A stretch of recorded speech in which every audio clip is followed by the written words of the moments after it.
Welcome to Pique Your Interest, your go-to podcast for all things mortgage and real estate.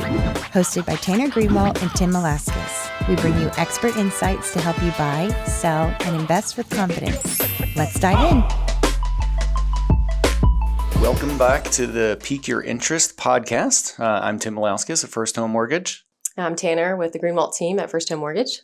And we are here to bring you an episode today about interest rates. As you might imagine, as people involved in the mortgage industry, we get a lot of questions about interest rates. Hey, what are rates? Where are rates going? Where have rates been? What do you think the future looks like? Is now the time to lock in? All these, kinds of questions. And it makes sense, right? Like that's a big component of what your mortgage payment's going to be. So we want to make sure that we're bringing you some information that you might be able to find valuable. Sounds good. So we have a couple questions that we have picked out that we think are pretty important to, touch on when it comes to interest rates. So we're going to ask each other questions and then answer them for you all. So Tim, I'm going to ask you a question about rates. All right. Okay, Tim. So what are some of the common misconceptions about interest rates? I would say probably the biggest misconception is that there is, the rate. Because years ago there were published rates, and that's basically the rate that everybody got unless you wanted to buy it down or something like that. It's not like that anymore. You need to take things into account. What kind of loan program is it? What's the credit score? What's the down payment amount? Sometimes things like your income and debt to income ratio get into it, but we'll get into that at another question. But I think one of the bigger misconceptions is that there is the rate, and there really isn't the rate. It's a wide range of interest rates that, consumers might be seeing. The one difference would be, for down payment assistance programs, like, we're in Maryland, so we do a lot of the Maryland mortgage program. Everybody gets the same rate with the Maryland mortgage program. There is no buying down the rate. Your credit score doesn't affect what the rate is, just, which one of the programs you do qualify for. So I would say that that's probably one of the bigger misconceptions, that there is the rate. Another misconception I think about interest rates is that, they're pretty static, and that's not the case at all. Interest rates move all the time. They're constantly moving. They have the ability to change every day. They even have the ability to change during the day. And I think that rates are a lot more dynamic and more, they're more moving than I think people think that it is. So there are times during the day where we'll get new interest rates 2 or 3 times every day. And, it's not the rate that we told you at 9:30 in the morning is not what the rate is at 3:30 in the afternoon. So, the fact that there isn't a rate that everybody gets, and there's also, rates changing all the time, I think those are probably 2 things that people don't know about interest rates. Yeah, I was going to say, how often do you think a week that interest rates change? But they change daily. It's every day. Every day it has the ability to be different, and even during the day it does. So you probably see rates change 5, 6, 7 times a week, something like that. And it's not uncommon for it to be more than that. Yeah, agreed. Yeah. Agreed. All right. So Tanner, here's a question for you. Let's go. How do mortgage rates for second homes and investment properties compare to the mortgage rate for a primary residence? So primary residents are treated a little bit differently than like second homes or investment properties. I would think one of the biggest reasons would be for like the risk factor of the lender. So if you're a primary residence and it's your first home, you're not carrying, most people aren't carrying a massive amount of debt that they're bringing to the table when we're qualifying them. But, if you're purchasing a second home or an investment property, you probably own a home already, because you're purchasing the second home or the investment either for yourself or a rental or whatever. So the interest rates are going to reflect on that a little bit. So, the higher credit score that you have, and typically the more money you're putting down on like second home and investment properties, it does help your interest rate a little bit. But that's why they're a little bit more riskier if you're purchasing a second home or an investment property versus a primary residence. Good answer. I'd say, it's only been over the last couple of years that we've seen second homes treated more like investment properties than primary residences in years past. It's secondary home, something you're going to buy in like Ocean City, Maryland would have been not much more expensive than a primary residence. But over the last couple of years, that's sort of changed as Fannie Mae and Freddie Mac have sort of switched to first-time home buyers, primary residences, low to moderate income buyers, helping that segment of the home buying population. I think it's made second homes a little more expensive, more like investment properties to purchase. Yeah. Also the market. I mean, your economy is huge in our interest rates and what they are. So always watch what the news is doing and how the market's shifting based off the news. Exactly. All right. So let's see. Tell us about locking and floating in your interest rate. Okay. Going back to the first question, a misconception is, when do you lock in? I think a lot of people think when you talk to a lender for the first time, you have the ability to lock into an interest rate. And that's, for the most part, across the board, that's not something that most mortgage lenders do. So you usually have the ability to lock in after you're under contract, right? Once you have a signed contract by all parties, then you have the ability to lock in an interest rate. You don't have to lock in if you don't want to. I mean, if someone advises you or you strongly feel that the market's going to get better and rates are going to improve, you may not want to lock in at that point. But, assuming you do have the ability to lock in at that point. And so you just need to make sure you're working with someone who knows what they're talking about, sort of, follow financial news, figure out what the projection for rates are. The beginning of this year, we thought we were going to see 5 or 6 rate cuts by the Fed. Here we are in April. We haven't seen any, and it doesn't look like we're going to have any before June, and even June seems questionable. So I think we've scaled back from 5 or 6 to maybe a max of 3. So it's always changing. It's never the same. And so as things evolve, you just need to make sure you're either staying involved in touch with what's going on, talking to people that know what's going on, people like us who pay attention to the market every day. And just sort of see what direction rates are going. How long do you need to lock in? Maybe you wrote a longer contract and you don't want to lock in because you think rates are going to get better in the, next 30, 45, 60 days, whatever the case is. Just being educated and staying on top of where things are going helps you make a better decision, I think.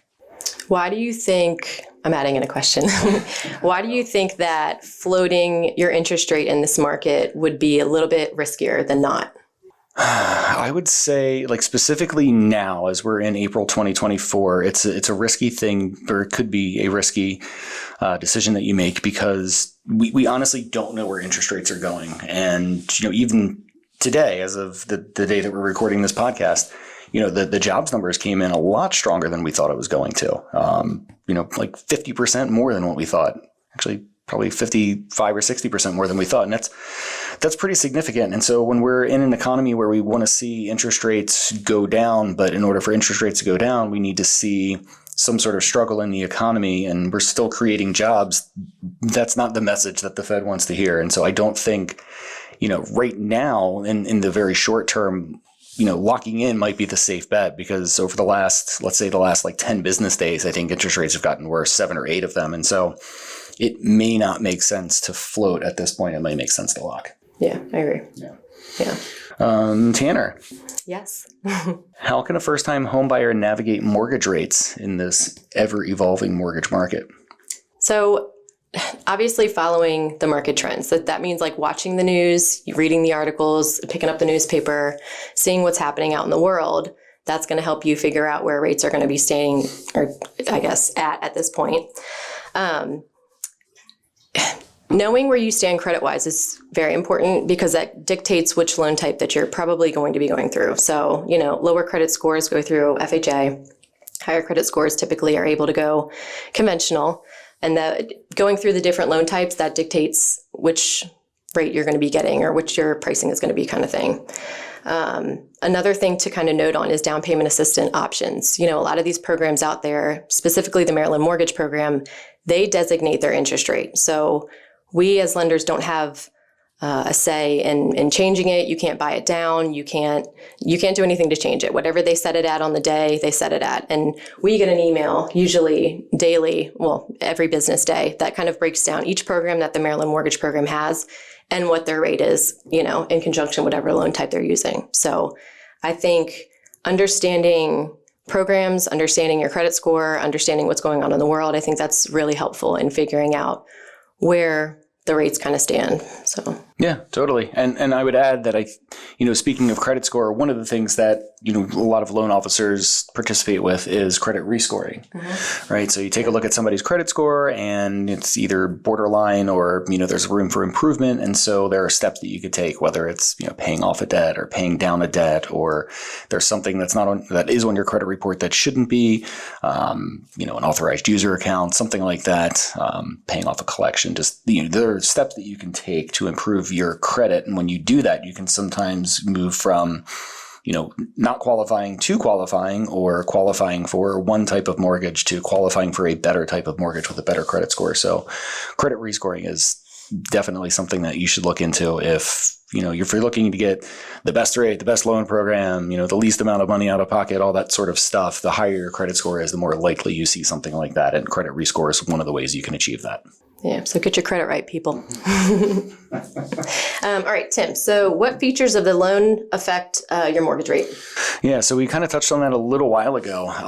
First of all, the loan program that you use, whether it's a conventional versus a government versus a jumbo versus a bond program, like a Maryland mortgage program type thing. Different loan types have different interest rates, and the things that go along with that are like, what is your down payment? Obviously, if you put more down, you're perceived as less of a risk to the lender. And so your interest rate is priced a little bit better because you're not as risky. Credit score, we've talked about that a few times today. Credit score definitely plays into that. And obviously, the better your credit, the less of a risk you're perceived to be. So the more, the better credit you have, the more money you put down, more likely the more favorable terms you're going to be looking at. So it's a lot of those. And there are some programs out there where like income will play a part into whether or not you qualify. Fannie Mae has a Home Ready product. Freddie Mac has the Home Possible product. There are income limits on that. Even some first-time homebuyer, down payment assistance programs have, some kind of income limit. So sometimes your income, like exactly what that income is, comes into play. And there are certain restrictions for like debt to income ratio. So you may be eligible for one product, but not for another because of what your monthly debt load is. So all of those things factor into, what your rate is, because a lot of that dictates what kind of loan product you're going to use. Agreed. All right. And Tanner, final question of the day. And this is probably not something that we get a whole lot right now, but it's definitely stuff we've talked about in the past. And I think it's coming down the pike eventually as rates fall. But can I refinance out of my mortgage rate in the future if interest rates go lower? Yeah. So you can refinance out of your interest rate. Obviously, that's when rates do go down, like you just said. So if they're stagnant and they're not doing anything, then refinancing might not be your best option, obviously. But it also depends, on your loan type, how many payments you've made on your mortgage, things like that. You are able to refinance. Different loan types, like for instance, FHA, I think it's 211 days after your first mortgage payment, 2 days. Yeah. So FHA, if you're going FHA, this is an example. Yeah, after your first mortgage payment, if it's been 211 days, you're able to refinance. Again, assuming that the interest rates, are favorable to you. But yeah. Yeah.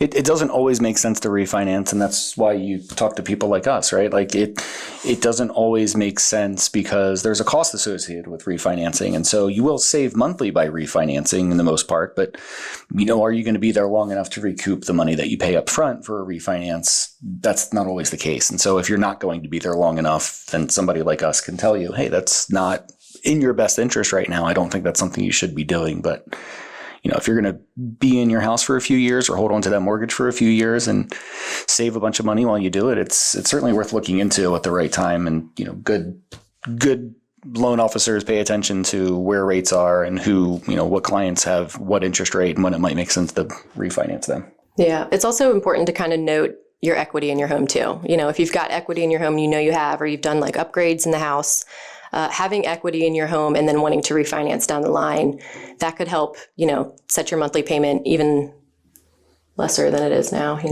Yeah, totally agree with that. Gives you a competitive interest rate then. Yeah, absolutely. Yeah. So these are the questions that we get a lot about interest rates. There's certainly others out there. If there's anything that you have questions about, certainly feel free to call us, reach out to us and let us know. Hope you found this information valuable, and we'll see you guys later.